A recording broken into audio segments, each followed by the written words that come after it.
There is a standard explanation for how cities develop. It goes like this. Populations grow, resources accumulate, local governments invest in public infrastructure, and over time, through decades of planning, funding, and construction, civic architecture emerges. Each city, shaped by its own geography, its own culture, its own economic pressures, produces something distinctly its own. That is the accepted model. It is logical. It is taught. It is largely uncontested. Until you look at the timelines.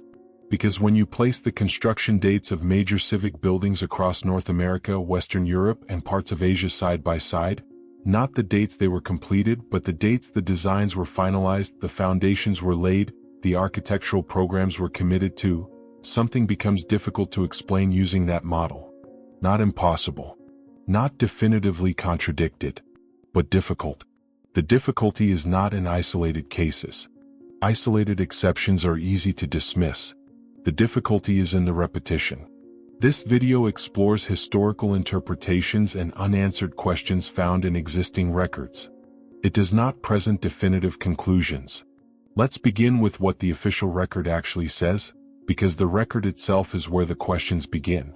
In the mid to late 19th century, across dozens of cities that had, by most population estimates, relatively modest urban populations, an extraordinary volume of civic construction occurred. We are talking about city halls, federal courthouses, train stations, libraries, post offices, customs houses, and municipal opera buildings, structures of enormous scale, enormous cost, and enormous architectural complexity. The standard explanation is that this was the era of civic pride. Industrial wealth was flowing. Cities wanted to express permanence. Governments wanted to project stability and authority. And so they built. That explanation is not wrong. But it raises a question of proportion that deserves careful attention. Consider the average population of a mid-sized American city in, say, 1870. Cities like Buffalo, Cincinnati, St. Louis, or Indianapolis were growing, but they were not yet the metropolitan centers they would become. Their tax bases were limited. Their labor pools were local. Their construction technology, while advancing, was still dependent on hand-laid masonry, horse-drawn material transport, and manual scaffolding systems. And yet, the civic structures they produced during this period are, by engineering standards, extraordinary. Not extraordinary in a vague, impressionistic sense. Extraordinary in specific, measurable terms. The column diameters. The load-bearing ratios. The ceiling heights relative to interior floor area. The drainage integration beneath foundation slabs. The acoustic engineering within public halls that had no electric amplification systems but somehow produced near-perfect sound distribution across rooms that seated several hundred people. These are not decorative choices. These are technical specifications. And they appear, with remarkable consistency, across buildings in cities that were, by the documented record, developing independently under separate municipal governments, with separate architects, separate funding sources, and no coordinated national design program. That is the first thing that is difficult to explain. Let's slow down on that point because it is easy to read past it. When architectural historians study these buildings, they typically attribute the stylistic consistency to the influence of the Beaux-Arts movement, a design philosophy centered in Paris, at the École des Beaux-Arts, that trained many of the architects who went on to design American and European civic buildings in this period. That is a legitimate and well-documented explanation for why the buildings look similar. Shared training, shared aesthetic vocabulary, shared principles of proportion and ornamentation. But the Beaux-Arts explanation addresses visual consistency. It does not fully address operational consistency.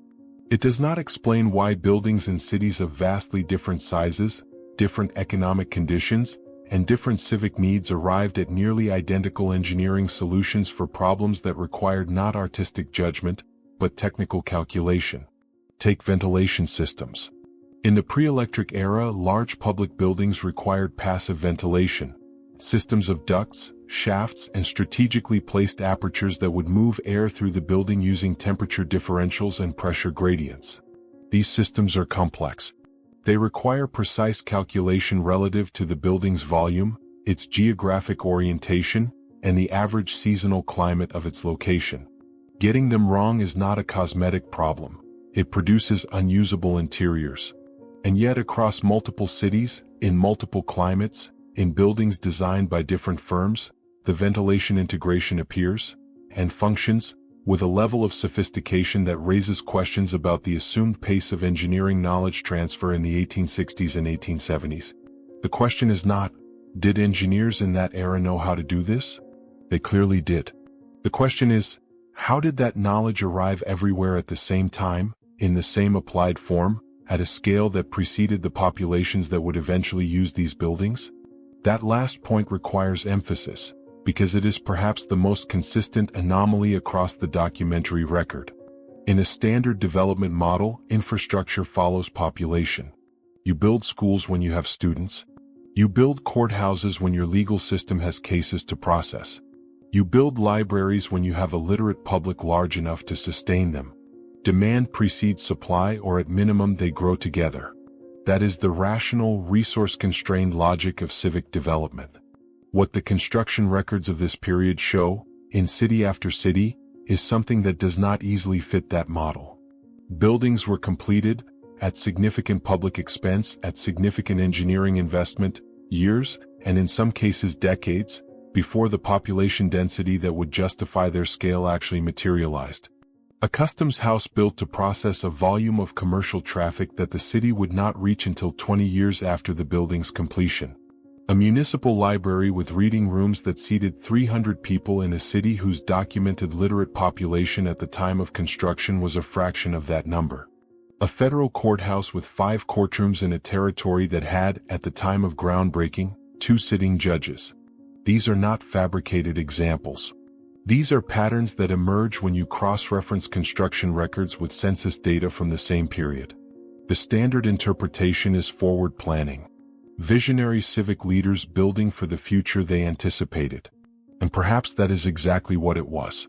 But the vision, if that is what it was, appears to have been shared across multiple cities, multiple governments, multiple planners, with a precision and a consistency that itself becomes a subject worth examining. Because when the same over-preparation appears not in one city, not in 2 but across dozens, simultaneously in regions that were not in coordinated communication, the explanation of individual civic vision begins to feel slightly stretched. Not broken, not disproven, but stretched in ways that honest examination cannot ignore. So let's expand the frame. Because what makes this pattern genuinely difficult to contain within standard explanations is not what it looks like in one country, or one decade, or one architectural tradition. It is what it looks like when you pull back far enough to see it across regions that, by every available historical account, were operating independently of one another, developing at different rates, under different governments, with different cultural priorities and different economic realities, and yet arriving with quiet consistency at the same civic forms. Begin with the United Kingdom.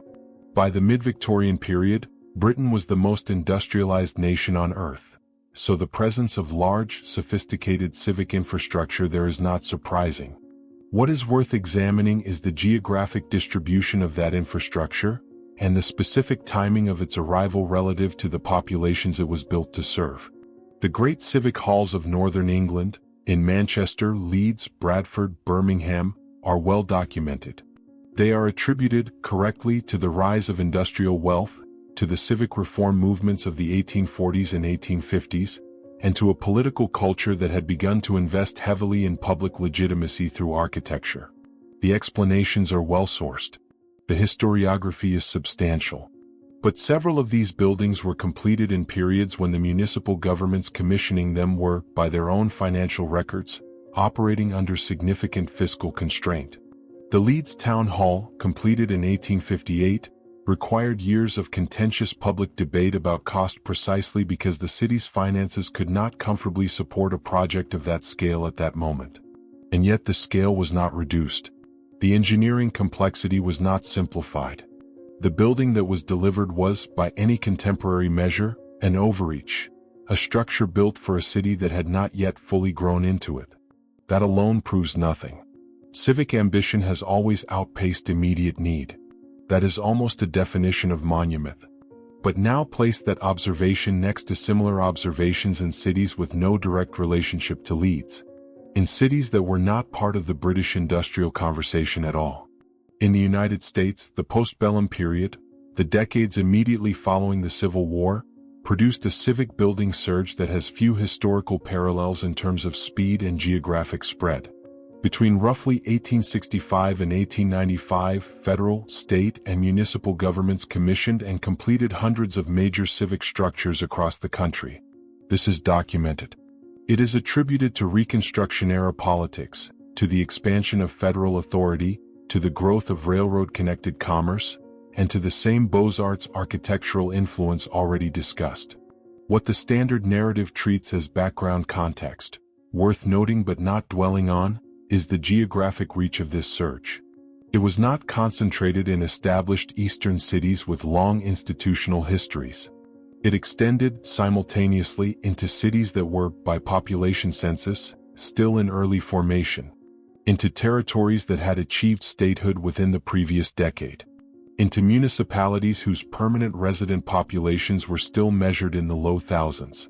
The federal building program of this period deployed structures of full institutional scale into cities that would not reach corresponding population scale for another generation. Post offices with processing capacity for mail volumes that the surrounding region did not yet generate. Courthouses with holding facilities designed for caseloads that local law enforcement could not yet produce. Custom houses in port cities whose documented import volumes at the time of construction were a fraction of what the facilities were engineered to handle. Again, the forward planning interpretation is available. And again, it is not unreasonable. But forward planning, in a resource-constrained environment, typically involves stage development. You build the core structure and you expand as demand arrives. What appears repeatedly in this period is something different. Full-scale delivery from the beginning of infrastructure whose operational justification was years away. The consistency across these two national contexts, Britain and the United States, would be notable on its own. What makes it genuinely difficult to contain is that neither national context fully explains the other, and neither is necessary to produce the same pattern in a third. Because the same structural signature, civic buildings of disproportionate scale and engineering sophistication, arriving ahead of the populations they would serve, appears in documented form across continental Europe, in parts of South America that were under active colonial reorganization in the mid-19th century, and in select urban centers in South Asia during periods of administrative transition. The buildings do not look identical. Cultural and regional variation in ornamentation is real and well documented. But beneath the surface variation, beneath the different facades, different local materials, different decorative vocabularies, the underlying structural grammar shows a consistency that is harder to attribute to shared aesthetic education alone. Column proportions fall within the same mathematical ranges. Staircase engineering follows the same load distribution principles. Subfloor drainage systems appear with similar integration depth. Interior acoustic geometry in public halls designed for speech and not music produces similar performance characteristics. These are not visual attributes. They cannot be transmitted through architectural sketchbooks and illustrated manuals alone. They require a shared understanding of applied engineering principles at a level of specificity that the documented knowledge transfer mechanisms of the period, correspondence between firms, published engineering journals, occasional international exhibitions, would have had difficulty producing this quickly, this widely, and this uniformly. There is a specific phrase used in engineering history to describe infrastructure that arrives fully formed, at scale, without a documented developmental sequence. No evolutionary trail. It is a precise term. It does not mean the infrastructure appeared from nowhere. It means that in the available record, there is no gradual progression, no early, smaller version of the system that then iterates upward toward the final form. The system simply appears in its mature state, as if the developmental phase occurred somewhere not captured in the record. For individual buildings, this is explainable. Records are incomplete. Local archives are inconsistent. Earlier structures on the same sites were often demolished to make way for the ones that survive. But when the absence of developmental trail appears not in one building, not in one city, not in one country, but as a recurring characteristic across regions and decades, it becomes something slightly different than a documentation gap. It becomes a pattern. And patterns, when they appear at sufficient scale and with sufficient consistency, eventually attract interpretation. They attract researchers and theorists who look at the accumulated weight of the observations and reach for a framework large enough to contain them. Some of those researchers, working outside mainstream historiography, have begun grouping these patterns under a single interpretive label. A label that does not belong to any single building or city or decade, but to the consistency itself. To the question of what might explain a shared civic grammar appearing across a world that, by the accepted account, had not yet developed the infrastructure to share it. That label, and the significant debate surrounding it, is where this examination is about to arrive. But before it does, it is worth pausing for a moment on what has actually been established so far, and what has not. What has been established is a pattern.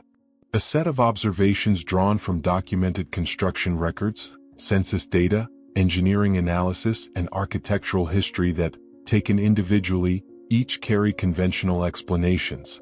Forward planning. Shared professional training. The influence of dominant design philosophies spreading through journals, exhibitions, and correspondence networks. These explanations exist. They are not fabricated. They are the product of serious historical scholarship, and they account for a significant portion of what the record shows. What has not been established, and what this examination does not claim to establish, is that those explanations are insufficient. That is a stronger claim than the evidence warrants. What can be said, more carefully, is that the explanations begin to feel strained when applied not to individual cases, but to the full geographic and temporal spread of the pattern. When the same civic grammar appears in too many places, too quickly, across too many independent development contexts, the explanatory frameworks developed for single-city analysis start to carry more weight than they were designed to bear. That strain is where interpretation enters. In the past 2 decades, a body of alternative historical interpretation has grown, primarily outside academic institutions, primarily through independent researchers, online archives, and documentary communities, that looks at exactly this pattern and reaches for a different framework. Not a minor revision of the accepted timeline. A substantially different premise about the state of the world in the mid-19th century and what may have preceded it. The label most commonly attached to this interpretive framework is Tartaria. It is important to be precise about what that label means within this context, because it is used in multiple ways by different researchers and carries significantly different implications depending on how it is applied. In its most historical usage, Tartaria, or Tartary, refers to a geographic designation that appears extensively in European cartographic records from the 16th through the 18th centuries. Maps produced by major European cartographic houses, including those of considerable scholarly reputation, labeled vast territorial expanses across Central Asia, Siberia, and parts of the Russian interior under variations of this name. The designation was not uniform. Its boundaries shifted across different maps and different periods. And by the 19th century, it had largely disappeared from formal geographic nomenclature, replaced by more precise administrative and national designations as European survey and colonial expansion produced more detailed regional knowledge. That is the documented historical record of the term. It is not contested. It is simply the name that appeared on maps, used by European cartographers to describe territories whose internal political organization they understood imperfectly. What some researchers have done, and this is where interpretation diverges sharply from established history, is treat the cartographic presence of Tartaria not merely as a geographic label for poorly understood territories, but as evidence of a broader civilization or administrative order that extended well beyond those territories, and whose material legacy may be preserved in the very civic infrastructure that has been under examination throughout this documentary. The argument, stated in its most structured form, goes roughly as follows. The civic buildings that appear across the 19th century, at disproportionate scale, ahead of local demand, with shared engineering characteristics across independently developing regions, are not the product of that era's construction programs at all. They are, in this interpretation, inherited structures. Buildings whose origins predate the historical period to which they are currently attributed, and whose true provenance has been, through a combination of institutional reorganization, administrative transition, and record revision, either lost or obscured. This interpretation suggests that what the standard historical narrative describes as a period of extraordinary civic construction was, at least in part, a period of civic reattribution, of existing structures being incorporated into new municipal identities, assigned new foundation dates, and presented as products of an era and a construction capacity that did not actually produce them. Some researchers within this interpretive community go further, suggesting that the scale and sophistication of these buildings points to a prior civilization of significant organizational complexity, one that had developed, before the period currently recognized as industrialization, a level of engineering and urban planning capability that the accepted historical timeline does not account for.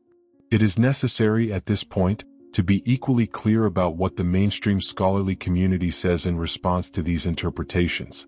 Historians, architectural scholars, and engineers who have engaged directly with these claims have, in the majority, rejected them, not as unworthy of examination, but as failing to meet the evidentiary standards required for historical revision of this magnitude. The construction records that do survive, and more survive than the alternative interpretive community typically acknowledges, show in considerable detail the processes by which these buildings were actually produced. Contracts, material invoices, labor records, architectural correspondence, photographic documentation of construction phases, where photography was available, foundation excavation records. These records are not complete. No 19th century municipal archive is. But they are substantial enough that the claim of wholesale reattribution, of buildings simply appearing fully formed and being assigned false origins, requires those records to be either fabricated or systematically misread. That is a significant evidentiary burden, and one that the alternative interpretation has not, in the assessment of most scholars, met. One interpretation, then, sees a pattern of extraordinary but explicable civic ambition. Another sees the material residue of something that precedes the recognized record entirely. Neither interpretation is self-evidently absurd. And that, in itself, is what makes this particular set of questions so resistant to comfortable resolution. What remains after examination is not a conclusion.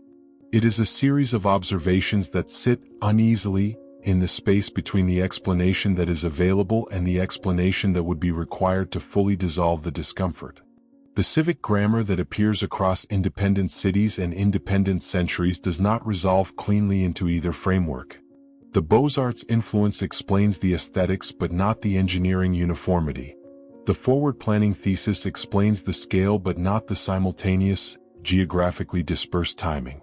The Tartaria interpretive framework explains the consistency but requires the abandonment of evidentiary standards that the surviving record, incomplete as it is, has not given sufficient cause to abandon. What the buildings themselves offer is silence. They do not explain their origins. They do not resolve the contradictions embedded in their construction dates. They stand in cities that grew, eventually, into their scale, as if the scale had been waiting.